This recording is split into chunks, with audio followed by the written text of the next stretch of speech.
Ito ang reading mo, Taurus. Welcome back to our channel. Naway nasa mabuti kayong kalagayan while watching the channel. Isa general reading kayo ng balang magpalit-palit na situation nyo sa reading ko.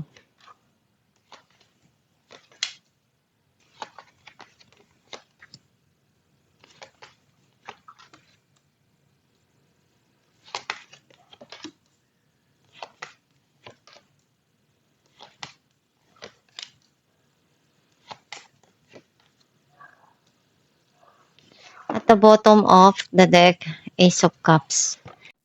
Like ang nasa-sense ko na energy mo, nakita ko na andun yung pagmamahal na punong-puno na binibigay mo sa mga mahal mo sa buhay. Some of you, iniisip mong magsimula uli sa relasyon or gusto mo nang tumanggap ng bagong pag-ibig. Ang mensahe ng card mo, right now, hindi ka pa ready na magdesisyon, urong-sulong ka sa mga desisyon mo. Or kailangan mo balansehin yung mga dumarating sa buhay mo para hindi ka mapagod. Marami kang pinagdaanan sa buhay na hirap at marami kang natutunan doon. Lahat ng mga na-experience mo, kinamit mo yon para ma-inspire ka at magpatuloy sa buhay. May mga pangarap ka pa na gusto mong ma-achieve and iniisip mo kung ano yung paraan na gagawin mo para maabot mo yun.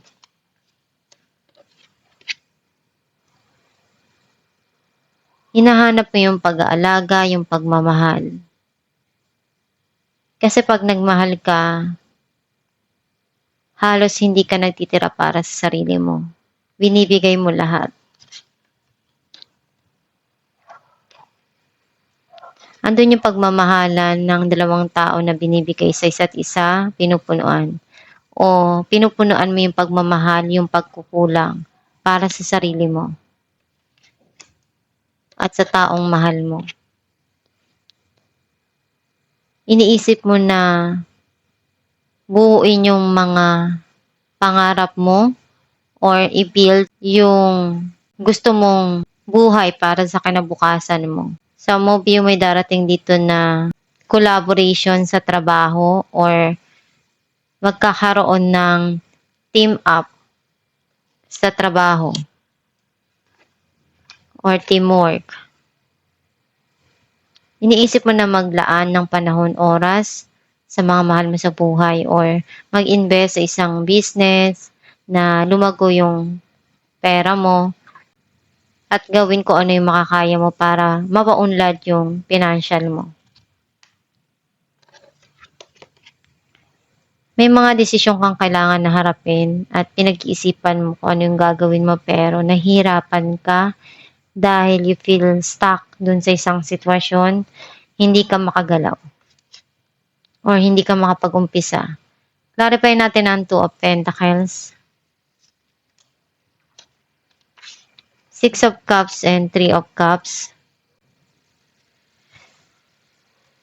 Iniisip mong tulungan yung mga mahal mo sa buhay. Some of you, may past person na gustong bumalik sa buhay mo, pero urong-sulong siya, hindi pa siya handa na makipag-ayos. Clarify natin ang Page of Cups, Ten of Wands, and Six of Cups. Itong past person mo, feeling niya, andun siya sa point na nahihirapan siya kasi burn out siya dun sa mga pinagdadaanan niya ngayon. Even though meron siyang feelings pa rin towards you, hindi pa rin nawawala yun. Ikaw pa rin yung naiisip niya. Pero may mga nangyayari ngayon sa buhay niya na kailangan niyang harapin. Some of you, alam mo kung ano yung responsibilidad mo. Kahit na pagod ka na, hindi ka pa rin sumusuko para maibigay lang kung ano yung makakaya mo doon sa mga mahal mo sa buhay. Marami ka pang pangarap sa buhay na gusto mo pang makuha at maibigay sa mga mahal mo sa buhay. Kung ano yung magpapasaya para sa kanila. Clarify natin ang Two of Cups. Ten of Pentacles and Four of Wands. May abundance and prosperity dito na darating or celebration. Some of you, andun yung long-term na relationship na gusto mong makuha or hinahanap mo. Magkakaroon ng pagkikita or reunion dito. Clarify natin ang Queen of Pentacles. Four of Pentacles and Ace of Pentacles. Hindi mo pa rin makalimutan yung mga nangyari sa nakaraan. You still holding back dun sa past person. And gusto mong ibigay kung ano yung makakaya mo. Some of you gusto mong makapag-ipon, i-secure yung future mo, yung future ng mga mahal mo sa buhay.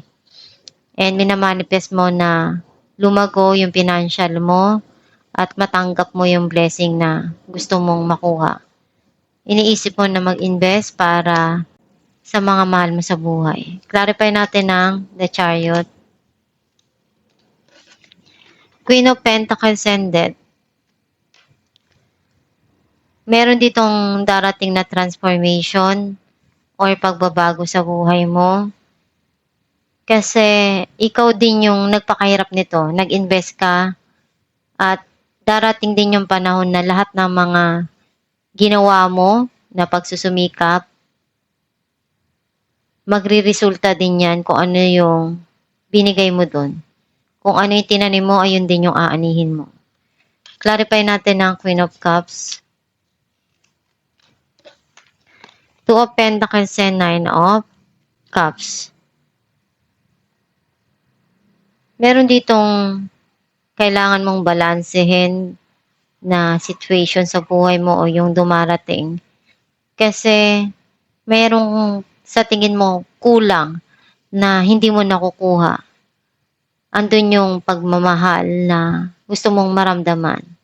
Some of you, nakikita ko na kung ano yung mapagdesisyonan mo, magiging masaya ka doon.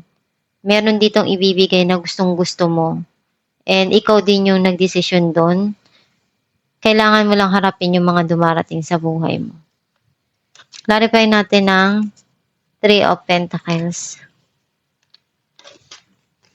Six of Swords and Queen of Wands. Unti-unti ka nang nag-heal. Gusto mo nakalimutan yung mga nangyari sa nakaraan at harapin ko ano yung meron ngayon sa buhay mo. Gagawin mo lahat ng makakaya mo para magtagumpay at makuha mo kung ano yung gusto mo.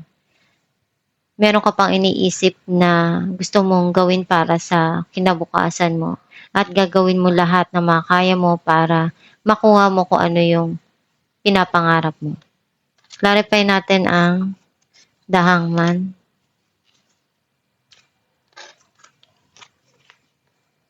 The Hermit and the Tower. Nagbabalik tanaw ka pa rin, naalala mo pa rin yung mga nangyari dun sa past. At hindi mo makalimutan yun, hindi mo mabitiwan yung memories dun. Kaya pabalik-balik yun sa isipan mo. Nai-stuck ka na dun sa sitwasyon na yun.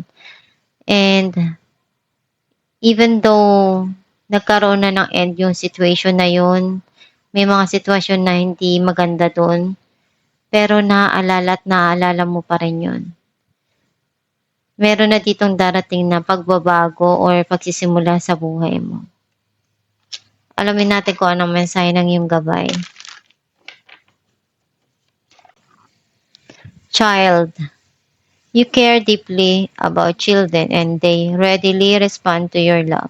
All children, including your own inner child, require love, affection, and attention. We can clear and open your heart and schedule so that you can give more time and energy to the children who need you. Ang mensahe ng iyong gabay na katulad ng isang bata na inosente na naghahanap ng pagmamahal. Ganun ka rin. Deep within you, mayroon ding inner child na naghahanap ng pag-aaruga, pagmamahal. And lahat ng tao na naghahanap ng pagmamahal, including you, kailangan mong ibigay din yun sa sarili mo, punuan kung ano yung pagkukulang na nararamdaman mo.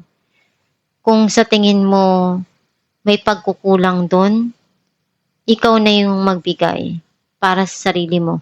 At kung ano yung mga pinagdadaanan mo ngayon sa buhay, isipin mo na lahat ng pagsubok na yan, nangyayari dahil may dahilan. May reason at hindi naman yan ibibigay ng Diyos sa'yo na wala lang. Alam niya na kaya mo yan, na masolusyonan kung ano yung sa tingin mo pinagdadaanan mo ngayon. Ipagdasal mo lang palagi yan sa Diyos para malagpasan mo, gawin mo yung makakaya mo, at maging matatag ka. Maging matapang ka na harapin kung ano yung dumarating sa buhay mo. One day, lahat ng mga nangyayari ngayon sa buhay mo, lilipas din yan. Wala namang bagyo na nananatiling bagyo at wala namang ulan na nananatiling ulan. Kusayang hihinto at magsasawa. Ganon din ang mga pagsubok sa buhay. Kung sa tingin mo nahihirapan ka ngayon na solusyonan yung isang problema, pwede mo naman yan na isang tabi at kung kailan ka na handa, saka mo harapin. Magdasal ka lang palagi at gawin mo lang yung makakaya mo sa mga dumarating sa buhay mo. At itong yung reading, Taurus, kung nakaresonate ka, kindly comment down below. Thank you for watching.